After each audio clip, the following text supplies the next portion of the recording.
Sana all. So dai mo na nito ang mic. So mo na nang dako kayong tabang sa mga nag-content creator. So mo na akong tingog pag wala pa ang mic. So wala pa ako gamitan tingog. So inana pa ang akong tingog kahinay ha. So karon natong gamitan og naay mic.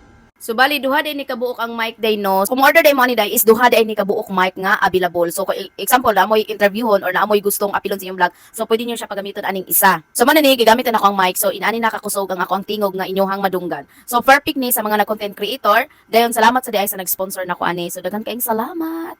So inani siya kanindot day. Then kung musabay mong palibot day is pwede po nimo siya i-mute nga dili makuha ang mga music nga makapiright ka or dili makuha ang mga saba nga palibot nga nakapalibot sa imuha ba. So man jud oy. So mo ni siya day nindot ni siya day no. Pwede na nimo siya tangtangon ang saba nga nakapalibot sa imuha pag mo gamit ka ani nga microphone. So ang brand day ani niya is mo ni siya si Boya. So inani kanindot nga kuan. So pwede mo makaselect og lain color ani day. So nani siya available black color o pink color or napo siya white color. So kamo na bahala kung unsang gusto nga color nga inyong pilion. O gusto day mo ani nga mic day kung gusto